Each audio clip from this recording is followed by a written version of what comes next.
నమస్తే కళ్యాణ్ నమస్తే చక్రవర్తి జయ గారు. నమస్తే మేడం. భారతి అని మెయిల్ చేశారండి ఆవిడ. ఫోన్ చేసేస్తానండి, చేయండి ఒకసారి మేడం. మాట్లాడదాము. తప్పకుండా. ఇంకా నాకు సొల్యూషన్ లేదు, పరిష్కారం లేదు అనుకున్నప్పుడు చావేనేమో డెత్ డెత్ డెత్ అనుకో. మనిషి కోరుకోంది ఏదన్నా ప్రపంచంలో ఉందంటే అది చావే మేడం. అది కోరుకో. భారతి గారు నమస్తే అండి. నమస్తే అండి. ఎవరండి మాట్లాడేది? నేను జయానండి, అందమైన జీవితం ప్రోగ్రామ్ నుంచి కాల్ చేస్తా ఉన్నాను. మీరు మెయిల్ చేశారు కదా. మేడం గారు మీరా అండి? నమస్తే అండి. చాలా చాలా సంతోషం అండి మీ నుంచి నాకు కాల్ వచ్చినందుకు. చాలా నేను- సంతోషం అమ్మా, కానీ నీ మెయిల్ చూసాక నాకైతే చాలా బాధ అనిపించింది. చాలా మంది డాక్టర్ గారు సలహాలు సూచనలు అడుగుతారు, డాక్టర్ కళ్యాణ్ గారివి, కానీ మీరు మాత్రం చనిపోవటానికి మార్గాన్ని అడిగారు. నాకు చాలా చాలా బాధ అనిపించింది. ఫస్ట్ మీరు ముందు డాక్టర్ గారితో మాట్లాడండి. తప్పకుండా అండి, భారతి గారు తప్పకుండా. నమస్తే అమ్మా. నమస్తే డాక్టర్ గారు. ఇంతకీ మీ సమస్య ఏంటమ్మా, చెప్పండి, అసలు మీ గురించి ఒక్కసారి వివరించండి. నాకు పెళ్ళయి 11 సంవత్సరాలు అవుతోందండి. ఓ. పుట్టింట్లో ఉన్నన్నాళ్ళు మేము 3 అమ్మాయిలము, ఒక అబ్బాయి. నేను రెండో అమ్మాయిని. ఉమ్, పుట్టింట్లో చాలా నాన్నగారు గవర్నమెంట్ ఉద్యోగం చేసేవాళ్ళు. ఇప్పుడు రిటైర్ అయ్యి ఏదో చిన్న జాబ్ చేసుకుంటున్నారు. ఉమ్, ఉమ్, అలాగే వాళ్ళు చెప్పినట్టుగానే వాళ్ళు చెప్పిన సంబంధాన్ని చేసుకున్నానండి. ఒక అబ్బాయి.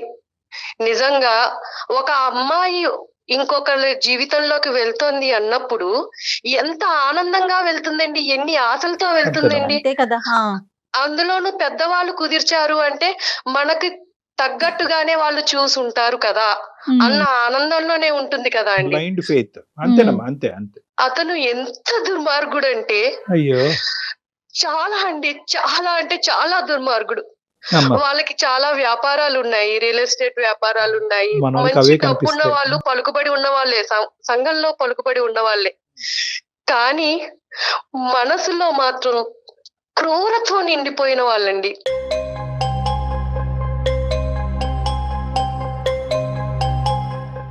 మొదటి రాత్రి నుండే అతని అరాచకాన్ని నా మీద చూపిస్తూ ఉన్నాడండి.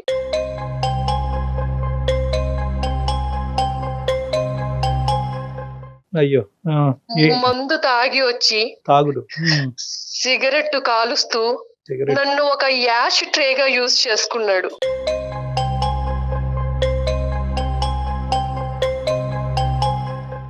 ఆయన ఎలా భావించేవారంటే, ఉమ్, ఈ మొహాన్ని నేను చేసుకోవడం ఏంటి, ఉమ్, ఉమ్, దీన్ని భరించాల్సిన కర్మ నాకేంటి, ఉమ్. దీంతో నాకు సంబంధం లేదు అన్నట్టుగా ప్రవర్తించేవారండి. అదేలేండి. ఆయనకి ఉన్న చెడు అలవాట్లు ఒకటి కాదండి, ఒకటి కాదు. ఏ అలవాట్లయితే ఉండకూడదో అన్నీ అన్ని ఉన్నాయి. రకాల అలవాట్లు ఉన్నాయి, అన్ని అలవాట్లు ఉన్నాయి. అంటే భారతి గారు ఫైనాన్షియల్ గా వాళ్ళకన్నా మీరు ఏమన్నా తక్కువ అండి? అట్లాంటి భావన ఉండేది అతనికి? ఫైనాన్షియల్ గా వాళ్ళకన్నా తక్కువే, కానీ మా పేరెంట్స్ మంచిగానే చక్కగా అన్ని వాళ్ళు అడిగినట్టుగానే చేశారు, పంపించారండి. ఎంతమ్మా ఇప్పుడు ఈ స్థాయిలో తాగేవాడి గురించి కనుక్కోవటం ఎంత చెప్పండి. ఆ రోడ్లు, ఆ వీధిలో రోడ్లు ఊడ్చే వాళ్ళని అడిగినా కూడా చెప్తారు, ఏమ్మా ఎలాంటి వాడు ఇలాంటి వాడు అంటే, బాబు వాడు తాగి ఎక్కడెక్కడ పడిపోతా ఉంటాడని చెప్తారు. అసలు అసలు ఏమైనా వాకప్ వాకప్ జరిగిందా? చేశారా? అసలు అలాంటి వాకబుల్ చేయలేదండి. చెప్పారు వాళ్ళకి వ్యాపారాలు ఉన్నాయి, డబ్బున్న వాళ్ళు, డబ్బులు, వాళ్ళకి వ్యాపారం. సంఘంలో పలుకుబడి ఉంది, మీ అమ్మాయిని ఆ ఇంట్లోకి ఇస్తే సుఖపడుతుంది, అలా చెప్పి వాళ్ళు నన్ను పంపించారండి. నాకు కూడా అలాగే చెప్పారు, అమ్మ నువ్వు పుట్టింట్లో కన్నా అత్తారింట్లో చాలా సుఖపడతావు, నువ్వు చాలా అదృష్టవంతురాలివి. మరి నీ మీద జరిగిన అబ్యూజ్ ఏంటమ్మా? అంటే నీ మీద ఎటువంటిది జరిగింది? అంటే కేవలం తాగి పడుకునేవాడు, సిగరెట్లు తాగి పడేసేవాడా, లేదంటే నీ మీద ఏమన్నా? ఏం చెప్పాలండి, ఏం చెప్పేవాళ్ళు, కొట్టేవాళ్ళండి. ఆయన చేతికి ఏదొస్తే అది మీదకి విసిరేసేవాళ్ళు.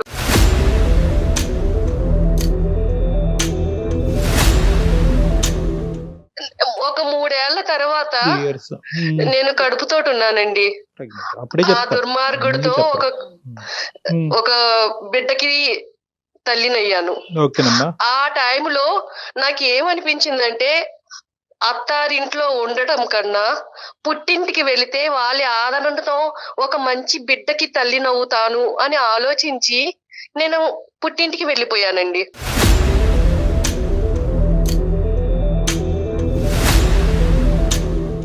కనీసం బిడ్డ పుడితే అన్నా వాళ్ళలో మారతాడు. మార్పు వస్తుంది, ఆ బిడ్డని చూసుకున్నా ఆ తండ్రి మారుతాడు అన్న ఇదిలో వెళ్ళానండి. వెళితే ఎప్పుడన్నా నేను మెసేజ్ పెట్టినా, ఫోన్ చేసినా అయిష్టతగా మాట్లాడేవారు కానీ ఎలా ఉన్నావు, ఏంటి, తింటున్నావా, ఉంటున్నావా, అసలు ఇంకేం అలా పట్టించుకోలే ఈమెని. ఎప్పుడు వెళ్తాడా అని పట్టించుకునేది వెయిట్ లేదు. చేశాడు. ఆఖరికి ప్రెగ్నెన్సీ వచ్చి వెళ్ళిపోవటంతో ఇంకా హ్యాపీగా సాగరంపినట్టున్నాడు. ఎందుకంటే అతను విచ్చలవిడితనానికి ఇంకెవరు లిమిటేషన్ అడ్డు ఉండదు లేదు కదా. కదా. డెలివరీ అయ్యింది. బాబు పుట్టిన తర్వాత మా అమ్మగారు వాళ్ళకి కబురు పంపించారండి. అవునా అని ఫోన్ పెట్టేశారండి.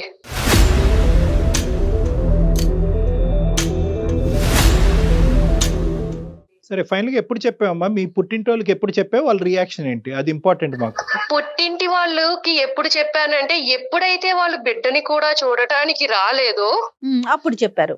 అప్పుడు చెప్పానండి. అప్పుడు చెప్పాక ఇప్పుడు అసలైన బాధ నాది మొదలైంది. ఇప్పుడు పుట్టింటి వాళ్ళకి నేను చులకనైపోయాను.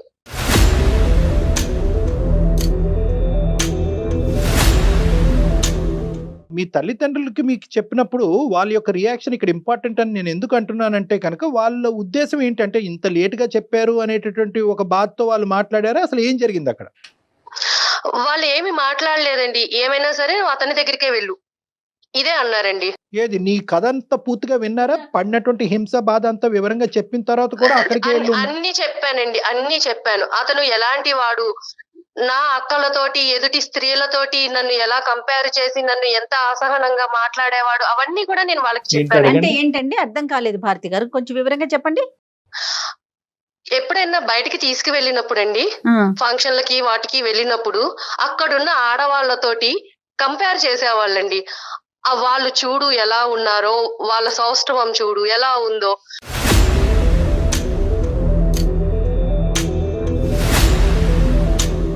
పక్కన భార్యను పెట్టుకుని ఎదుటి స్త్రీలో అందాన్ని వెతుక్కుంటున్నాడు కదా, ఏంటి నాలాంటి ఆడదాని పరిస్థితి ఏంటి, ఇలాగే ఉంటారా ప్రతి మగవాళ్ళు అన్న బాధ కూడా నాకు ఉండేది. తనకి. సరే ఇక్కడ ఈ మీ ఆయన గురించి ఇంకా పూర్తిగా చాలా వివరంగా కులంకుశంగా చెప్పావమ్మా. అసలు మీ తల్లిదండ్రుల యొక్క రియాక్షన్ ఏంటి? వాళ్ళు ఏమన్నారు? చెప్తే వాళ్ళ రియాక్షన్ ఏంటంటే, మా నాన్నగారు అసలు ఏమీ మాట్లాడరండి, ఏమీ మాట్లాడరు. మా అమ్మగారు ఏం చెప్తే అది, మా అమ్మగారు ఎలా చెప్తే అలా. కూర్చోమంటే కూర్చుంటారు, నుంచోమంటే నుంచుంటారు. అంతా మా అమ్మగారి చేతుల్లోనే ఉందండి. మా అమ్మ, మా అక్క, మా పెద్ద అక్క, వాళ్ళకి ఇంకా చాలా చులకనగా ఉండి, నువ్వు వెళ్ళు, ఏదైనా సరే నువ్వు అక్కడే ఉండాలి, అతని దగ్గరే ఉండాలి, మేం చేసుకోవట్లేదు ఆ సంసారాలు, మేము లేము ఆ మొగుళ్ళతోటి అని చెప్పేసి అన్నారండి.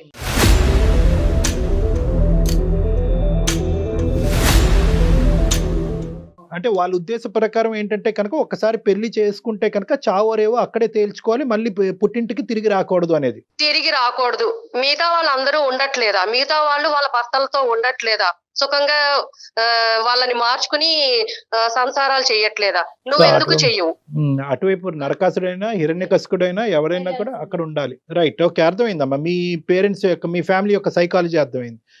తర్వాత అమ్మా, మీ సిస్టర్స్ ఇద్దరు హ్యాపీయేనమ్మా? మీ సిస్టర్స్ ఇద్దరు హ్యాపీయే? వాళ్ళ హ్యాపీ, చాలా హ్యాపీగా ఉన్నారండి, వాళ్ళు చాలా హ్యాపీగా ఉన్నారు. సో పుట్టింటికి వచ్చిన తర్వాత నీ బాధ చెప్పుకునేటటువంటి క్రమంలో మీ సిస్టర్స్ దగ్గర నుంచి కూడా నీకు ఎటువంటి సపోర్ట్ రాలే? సపోర్ట్ రాలేదండి.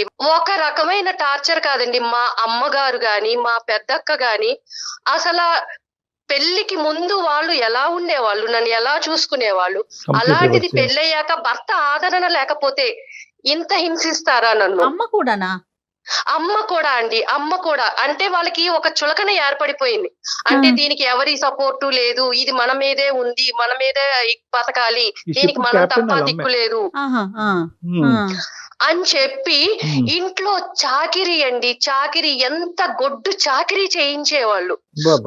వంట పని, ఇంటి పని, ఇంకా ఇదని అదని లేదండి, మొత్తం అంతా వాళ్ళకి అలుసైపోయాను నేను. అంటే దీనికి మొగుడు అండ లేదు, వీళ్ళకి మనమే దిక్కు, ఇది ఏం చెప్పినా వినాల్సిందే, మనం ఏం చెప్తే అది చెయ్యాల్సిందే అన్నట్టుగా ఉండేవాళ్ళు. ఇప్పుడు మీరు పాప బాబా అన్నారండి? బాబండి, అది అదృష్టమో దురదృష్టమో నిజంగా అండి, ఆ బాబు పుట్టాడు అని ఆనందపడడానికి కూడా లేదండి. వాడు చాలా హైపర్ అండి, హెల్త్ ఇష్యూస్ చాలా అంటే చాలా ఉన్నాయి. ఫిజికల్ హెల్త్ అమ్మా, mental health? Physical and mental health బాగుండక ఫిజికల్ గా అసలు చాలా హైపర్ యాక్టివ్ అండి. ఎంత ఓహో. అల్లరి చేస్తాడంటే అసలు స్కూల్లో కూడా ప్రతి 3 నెలలకి పేరెంట్స్ నుంచి కంప్లైంట్లు అండి. మా అబ్బాయిని కొట్టాడండి, ఇదిగోండి మేము ఇలా సఫర్ అవుతున్నాము. వాళ్ళు ప్రిన్సిపల్ కి కంప్లైంట్ చేయడం. అప్పుడు ప్రిన్సిపల్ ఏమో అమ్మా ఇలాంటి పిల్లలు మా స్కూల్లో కాదమ్మా, మీరు వేరే స్కూల్లో జాయిన్ చేసుకోండి అని మాకు టీసీ ఇచ్చేయడం. ADHD. చాలా చెప్పండి. చాలా ఎవ్వరు ఒక్క అరగంట కూడా ఆ బాబుని చూస్తే బాబోయ్ ఈ ఇతన్ని పెంచుతున్న తల్లి ఎవరు, ఏమిటి ఇంత అల్లరి చేస్తున్నాడు, ఇలా ఉన్నాడేంటి ఈ పిల్లాడని చెప్పి మా అక్క కూడానండి అసలు ఇలాంటి వాడికి జన్మనిచ్చావా నువ్వు, వీడు పురిట్లో చనిపోయినా బాగుండేది.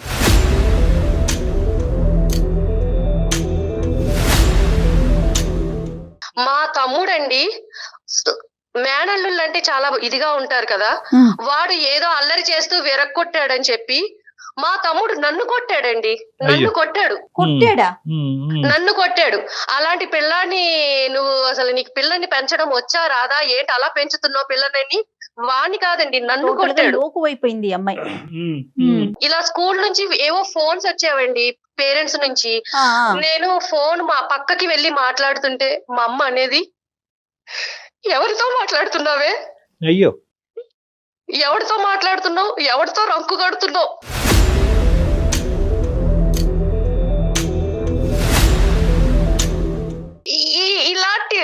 అలాంటి మాటలు మాట్లాడినప్పుడు ఒక ఆడదానిగా నేను ఎంత ఇదవుతానండి. మా అక్క మల్లెపూలు కొనుక్కునేదండి. ఒకసారి ఆ మల్లెపూలు నా చేతిలోకి తీసుకుంటే నీలాంటి దానికి ఎందుకే మల్లెపూలు అందండి. అంటే నేను ఎందుకు పనికిరాని దాన్ని, అంటే వాళ్ళకి ఎందుకు అంత లోకం అయిపోయాను, ఎందుకు అంత చులకనగా మాట్లాడాలి నన్ను.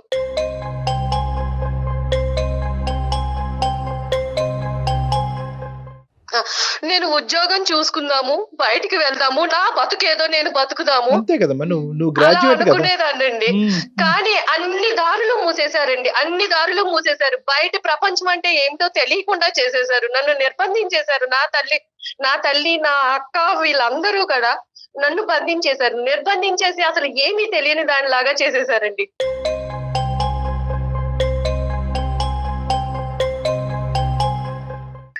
లేదండి, ఇవన్నీ నేను భరించలేనండి. నాకు చావు ఒక్కటే పరిష్కారం. అట్లా ఏం కాదమ్మా, అట్లా ఏం కాదు. నాకు నిజంగా చావు ఒక్కటే పరిష్కారం అండి. ఇటు పుట్టింటిని తట్టుకోలేను.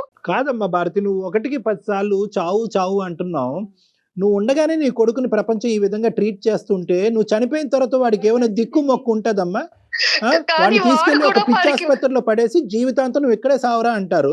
లేదంటే ఏదో నేరం చేస్తే కనుక తీసుకెళ్లి జైల్లో పెట్టి అక్కడ జీవిత ఖైదీలాగా ఉంటాడు. అది తప్పు.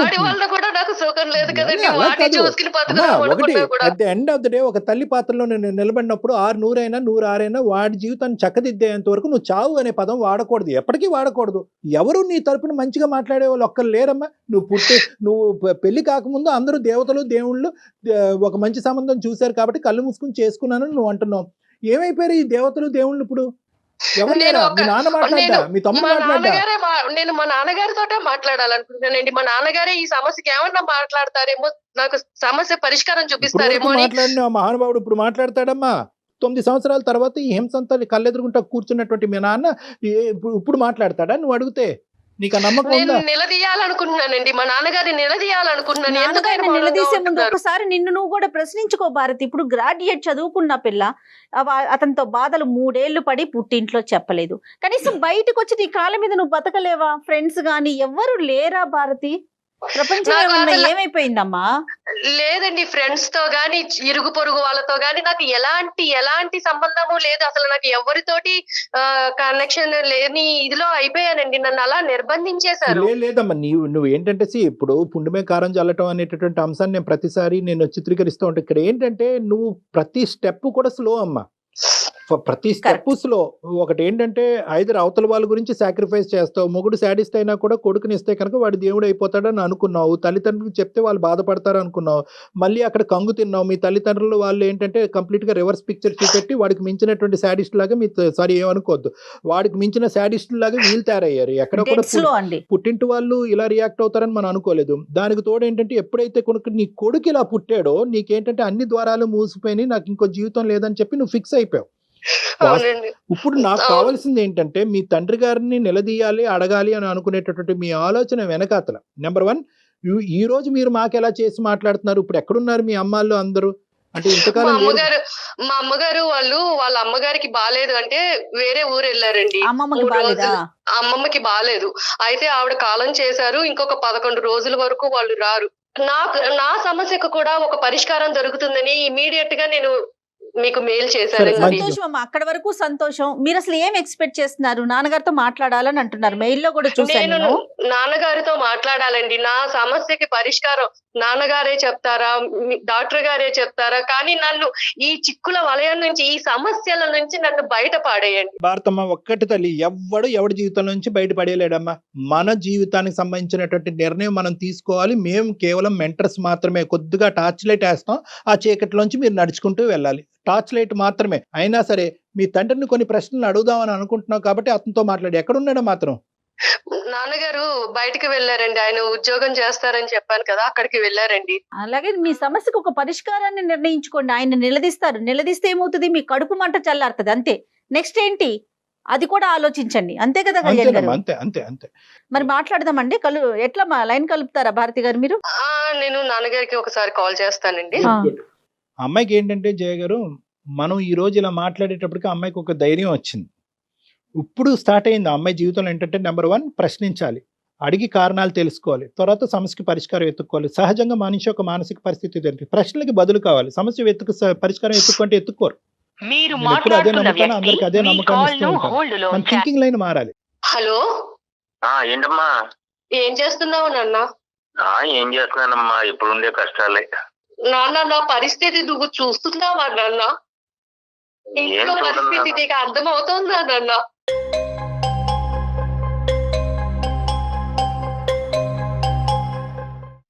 ఏం చూడన్నా, అమ్మ ఏమో అట్లా చేస్తుంటే ఇంకా నేను నా మాత్రం నా వరకు ఏమి చేయడానికి ఏం అవకాశం రావట్లే.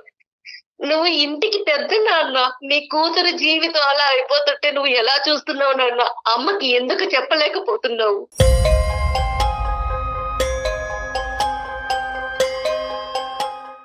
మీ అమ్మ పెట్టే చిత్రహింసలకి నేను చెప్పినా గానీ వినటం లేదు, చెప్పేటంత అవకాశమే ఇవ్వటం లేదు నాన్న. మీరు అలా అంటే కుదరదు నాన్న, నా సమస్యకి పరిష్కారం చెప్పాలి. మీరు నా కన్న తండ్రి, నా జీవితం ఇలా అయిపోయింది మీరు చూసిన సంబంధమే కదా నాన్న నేను చేసుకున్నాను.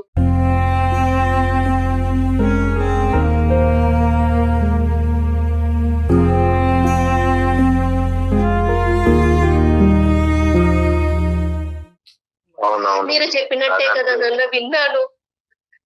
మీ కళ్ళ ముందు జీవితం ఇలా అయిపోతుంటే మీరు ఎలా చూస్తున్నారు నన్ను?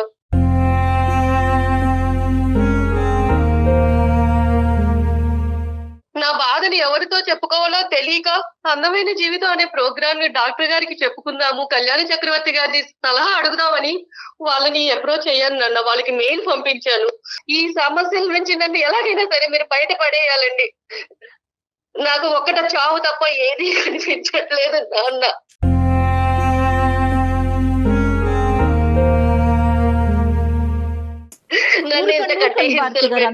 భారతి గారు, అమ్మా భారతి, శ్రీనివాసరావు గారు నమస్తే అండి. నేను డాక్టర్ కళ్యాణ్ చక్రవర్తి అండి, అందమైన జీవితం అనే కార్యక్రమం నుంచి మాట్లాడుతున్నాను, సుమన్ టీవీ తరఫున. నాతో పాటు జయ మేడం కూడా ఉన్నారు. నమస్తే అండి శ్రీనివాస్ గారు. ఎక్కడున్నారు శ్రీనివాస్ గారు? మీరు ఏం చేస్తున్నారు? మీ అమ్మాయి పరిస్థితిని అర్థం చేసుకున్నారా? ఏం చేయబోతున్నారు? ఏం చేశారు? వాళ్ళు చిన్నప్పుడు నానా ఇబ్బందులు పడి పెంచానండి. కష్టాల్లో చాలా ఇబ్బందులు పడి కష్టాలు పడి నా భార్య సరిగా అర్థం చేసుకోకుండా నన్నే ఇబ్బంది పెట్టేసి చాలా చిత్రహింసలకు గురి చేసిందండి. ఎవరు మిమ్మల్ని? చాలా ఇబ్బంది పెట్టేసింది సార్. సో నేనే అట్లాగే కావలేక బ్రతికి ఇక ఉండి నా భార్యకి ఎదురు చెప్పలేక అట్లా బతుకుతున్నానండి. ఆమెకి దాసోహం అయిపోయారా? మీదే పెద్ద కథలా ఉందా మీ అమ్మాయి కంటే?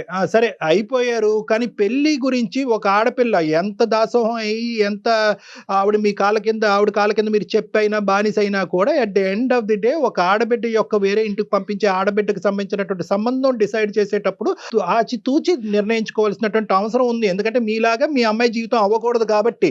మీరు భరించిన బాధ మీకు తెలుసు. అలాంటిది మీ పిల్ల విషయంలో మీరు ఎందుకు చేశారు? ముందుగా మీరు అన్ని కనుక్కుని ఎలాంటి వాడు ఏంటి అవన్నీ కనుక్కోద్దా? డబ్బు ఉంటే సరిపోతుందా నాన్న? ఇంకా పిల్ల సుఖపడుతుందా లేదా అని మీరు చూసుకోవక్కర్లేదా? నేను అన్ని ఎంక్వైరీ చేశాను నాన్న, మంచి సంబంధం అని. కానీ ఇవాళ అతను ఆ విధంగా బతుకుతున్నాడు. చెప్పినా మార్పు రావటంలో అతనిలో ఇంకా చెడ్డ మార్గంలోనే నడుస్తున్నాడే గానీ మంచి మార్గంలోకి ఏమీ రావడం. అతని చెడ్డతనం తీసి పక్కన పెట్టేసేయండి. ఆ చెడ్డతనం భరించలేక ఈ అమ్మాయి ఆశ్రయం గురించి పుట్టింటికి వచ్చినటువంటి ఆడపిల్లని మీ భార్య చేసేటటువంటి హింస ఏంటి అని మేము మిమ్మల్ని ప్రశ్నిస్తున్నాం. ఆవిడ తత్వం ఏంటి అసలు? ఆవిడ కన్న తల్లేనా పెంచుడు తల్లండి? కన్న తల్లే నాన్న, అయినా కానీ ఆమెమో ఆమె పద్ధతి వేరు, నన్నే చిత్రహింసలు పెడుతుంది.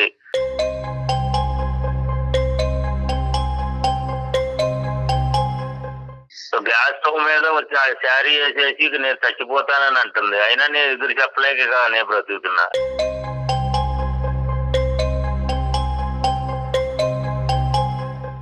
ఆమెకు ఎదిరించి నేను మాట్లాడాలంటే కూడా నా వల్ల ఏమి కావడం లేదు. అప్పుడే కాదు ఇప్పుడే ఇప్పుడు ఇలాగే ఉండాలా నాన్న? మీలాగానే ఉండాలా? మరి ఇప్పుడు ఈ పిల్ల పరిస్థితి మీలాగానే చావో బతుకో సైలెంట్ అయిపోయి అక్కడే బతకాలా? వెళ్ళిపోమంటారా ఏంటి నాన్న? నా బతుకు నన్ను ఎలా బతకాలో మీరు చెప్పండి. కాదండి, ఇప్పుడు ఒకటి శ్రీనివాస్ గారు, మీ ఆవిడ ఏమో వచ్చి గ్యాస్ స్టవ్ మీద చీర పెట్టుకుని ముట్టించుకుంటుంది అనేటటువంటి భయంతో మీరు వెనకడిగేస్తున్నారు. ఇప్పుడు అదే మాట మీ కూతురు అంటుంది, నేను బ్రతకాలా చచ్చిపోవాలా? ఒక పక్క నుంచి వాడు ఒక హైపర్ యాక్టివ్ కిడ్ పట్టుకుని వాడిని భరించలేక అన్ని అవమానాలు భరించలేక నేను చచ్చిపోవాలని అని అనుకుంటే మాకు ఫోన్ చేసింది ఈ రోజు మీ అమ్మాయి. మీ కూతురికి ఏం సమాధానం చెప్తామో చెప్పండి ఒకసారి. వాడిని కేకలేసి మంచిగా బతికేది వర్తమానం చెప్పండి ఇంట్లోనే, వాళ్ళ ఇంట్లోనే. ఇంకా అంతకంటే చెప్పేది ఏముంది ఇంకా? అయ్యో రామా,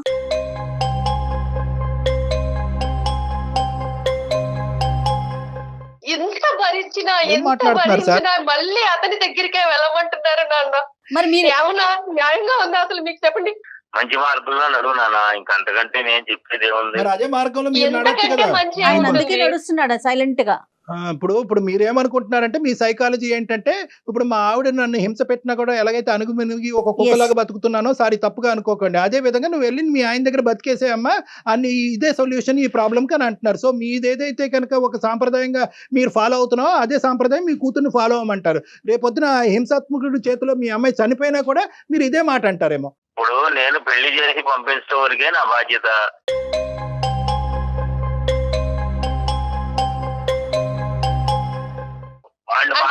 దులిపేసుకున్నారా నాన్న? పెళ్లి అయిపోయిన తర్వాత చేతులు దులిపేసుకున్నారా మీరు అసలు? ఇప్పుడు మీ ఆవిడ నోరు ఆవిడేంటంటే ప్రత్యక్షంగా కనిపిస్తుంది, మీరేంటంటే ఎక్కడో ఉద్యోగం చేసుకుంటున్నారు కాబట్టి మీ యొక్క తీరు, మీ వ్యక్తిత్వం, మీ మాట పద్ధతులు, మీ ఆలోచన శైలి ఇప్పుడుకొచ్చి ఈ మహాతల్లికి కనిపించలేదు. అంటే తల్లిదండ్రులు ఇద్దరు ఒకటే.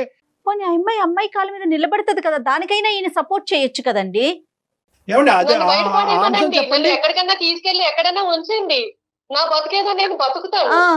మా అమ్మాయి వయసులో ఉంది కదా అని చెప్పి బయటకు వెళ్తే నలుగురు 4 రకాలుగా మాట్లాడతారు, అందుకని రకరకాల పద్ధతులు వస్తాయి అని చెప్పి వాళ్ళ అమ్మకి ఇష్టం లేదు, ఉద్యోగం చేయించుదామనే ఉద్దేశం లేదు.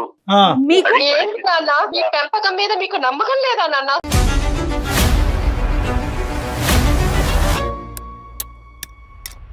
ఇప్పుడు చచ్చిపోవాలి మీ అమ్మాయి నిజంగా. ఇప్పుడు ఏదైతే కనుక కన్న తల్లిదండ్రులు మీరు ఈ విధంగా మీ కన్న కూతురు గురించి మాట్లాడుతున్నారో ఇప్పుడు నిజంగా మీ అమ్మాయి చచ్చిపోవాలన్నమాట. మీ బిడ్డ మీద మీరు నమ్మకం లేదండి, ఆ అమ్మాయి క్యారెక్టర్ గురించి మీరు మాట్లాడుతున్నారా ఈ రోజు? వాళ్ళు చక్కగానే ఇంట్లో బతుకుతానంటున్నారు కదా, ఇంట్లో ఉండే ఏమైంది? బయటికి వెళ్ళి 4 మాటలు అనిపించుకునే దానికంటే ఇంట్లో అంత గొప్పగా ఉందండి మీ ఇంట్లో. చూస్తున్నారు కదా, దాన్ని చక్కగా ఉండడం అంటారా? చెప్పండి. వాళ్ళ ఫ్యామిలీ మెంబర్స్ తో మాట్లాడారా? వాళ్ళ పెద్దవాళ్ళతో ఏమన్నా మాట్లాడారండి శ్రీనివాస్ గారు? మాట్లాడాము సార్, మాట్లాడాము, అన్ని అయినాయి. ఏమన్నారండి? ఏం చెప్పాడు అతను? వాడేమో వాడి పద్ధతుల్లో వాడు నడుస్తాడు, అల్లుడు గాడు. మా అమ్మాయినేమో చిత్రహింసలు పెడతారు, మా ఆవిడేమో నన్ను పెట్టిన దానికంటే ఎక్కువగా మా అమ్మాయిని కూడా పెడుతున్నారు అక్కడ. అన్ని తెలుసు మీకు. అంతేగాని కనీసం వాళ్ళు ఒక ఫ్యామిలీ పద్ధతిగా కావాలని పెళ్లి చేసుకున్నాము, ఇంట్లో ఉంచుకుని మీ ఇంట్లో ఏమి ఇచ్చింది ఏమండి వేరే ఫ్యామిలీ గురించి ఎందుకు మాట్లాడటం అండి? చూసుకుందాం ముందు. అత్తింట్లో నరకాన్ని అనుభవిస్తూ పుట్టింటికి వస్తే కనుక అక్కడ మించిన నరకాన్ని మీ ఆవిడ చూపెట్టింది సొంత కూతురికి. అంటే వాళ్ళ పెంపకం మీదే వాళ్ళకి నమ్మకం లేదు. ఇక్కడ నాకు అదే అర్థమైంది. సరే ఇప్పుడు ఒకటే ఇంకా అమ్మ ఈ స్టోరీని ఇక్కడ క్లోజ్ చేయాలి Bharathi. All doors are close. నా అనేటటువంటి మనుషుల్ని నమ్ముకుని నువ్వు బ్రతకాలి అనుకుంటే కనుక నువ్వు బ్రతకలేవు. నిన్ను నువ్వు నమ్ముకుంటేనే బ్రతకగలవు అనేటటువంటిది ఈ రోజు మీ నాన్న మాట ద్వారా మనకి ఇక్కడ అర్థమైంది. నేనేదో ఇతను పొడి చేస్తాడని చెప్పి ఫోన్ కలపండి అని నేను అన్నాను. నాకు తెలిసి ఇతని క్యారెక్టర్. అమ్మ భారతి చెప్పండి. రైట్, చెప్పండి.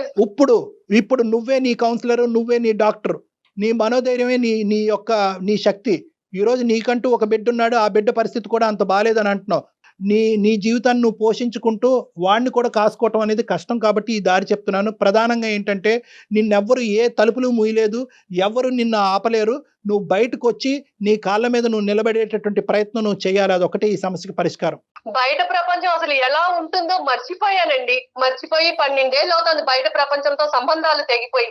ఇన్ని రోజులు నువ్వు ఏం చేసావంటే కనుక నాకందరూ ఉన్నారు, ఈ అందరూ మారితే కనుక అక్కడ మొగుడు మారుతాడన్నావు, మారలేదు. తల్లి మారుతాడన్నావు, మారలేదు. తమ్ముడు మారుతాడన్నావు, మారలేదు. అక్క చెల్లి మారుతా, మారలేదు. ఈ రోజు మీ నాన్న మారుతాడని చెప్పి మాకు ఫోన్ చేసావు, మీ నాన్న కూడా మారలేదు. నాకు అలవాటు లేదండి, నాకు ఎవరు లేరు అనేటటువంటిది కాదు. మీకు మేము ఉన్నాం.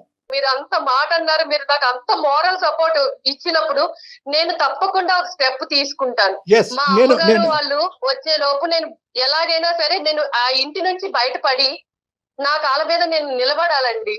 నీ క్వాలిఫికేషన్ బట్టి అమ్మ ఇది అంత ఈజీ ప్రయాణం కాదు. నువ్వు అన్నట్టుగానే ఏంటంటే ఇప్పటి వరకు అక్కడే ఉంటూ అదే కుంపట్లో ఉంటూ ఆ విధంగానే బ్రతికి బయట ప్రపంచాన్ని అంతా నువ్వుగా కట్ చేసేసుకున్నావు చూడు. ఇప్పుడు బయట ప్రపంచంలోకి వచ్చి నీ కాళ్ళ మీద నిలబడటం అనేటటువంటిది అంత ఈజీ అయితే కాదు అని చెప్పి నువ్వు నరకం అనుభవించే అంత కష్టం కూడా కాదు. యాజ్ ఏ సైకియాట్రిస్ట్ నేను ఏమంటున్నానంటే నీ కొడుక్కి మంచి రీహాబిలిటేషన్ సెంటర్లో పెట్టిద్దాం, ఫ్రీగా పెట్టిద్దాం. ఏదన్నా అట్లీస్ట్ నువ్వు ఏంటంటే నీ కాళ్ళ మీద నువ్వు నిలబడేంత వరకు ఆ రీహాబిలిటేషన్ సెంటర్కి ఏదైనా నువ్వు పే చేసేంత వరకు నీకు ఫ్రీగా మేము సపోర్ట్ ఇవ్వడానికి ట్రై చేస్తాం. ఓకే, ఆ అబ్బాయికి ప్రధానంగా ఏంటంటే మీ అందరూ గొడవల వల్ల ఏంటంటే వాడు నెగ్లెక్ట్ అయిపోతున్నాడు.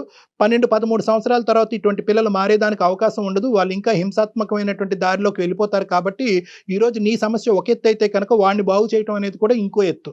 సో వాడికి ఇంకా 9 years అంటున్నావు కాబట్టి నెక్స్ట్ 3 years మనం వాడి యొక్క జీవితం ఒక గాడిలో పెట్టడానికి మనం అందరం యుద్ధం చేయాలి. ఆ సపోర్ట్ లో మేము కూడా ఉంటాం, జయ గారు కూడా ఉంటారు, తప్పకుండా ఉంటుందండి. అందులో అసలు ఎటువంటి సందేహం లేదు. చాలా సంతోషం అండి, చాలా మనోధైర్యాన్ని ఇచ్చారు నాకు. ఇది అయిపోయిన తర్వాత నేను మీతో ఒకసారి పర్సనల్ గా మాట్లాడతాను భారతి గారు. ఏం చేద్దాం, ఎలా చేద్దాం, మీ క్వాలిఫికేషన్ కి తగినట్టుగా ఎలాంటి పని దొరుకుతుంది, ఇవన్నీ మనం ఆలోచిద్దాము. మీరు అన్నట్లుగా అమ్మ వాళ్ళు వచ్చేలోపు ఒక నిర్ణయం తీసుకోండి. అవసరమైతే ఒక కంప్లైంట్ పెట్టేసేయండి. అంతేనా కళ్యాణ్ గారు? ఎస్, ఓకేనమ్మా. ధైర్యంగా ఉండండి. సూపర్. ధన్యవాదాలండి డాక్టర్ గారు, చాలా సంతోషం అండి మీతో మాట్లాడాక. నాకు చాలా హ్యాపీగా ఉందండి. ఆల్ ది బెస్ట్ అమ్మా. Will be in touch with you. ఓకేనండి, థ్యాంక్ యూ అండి.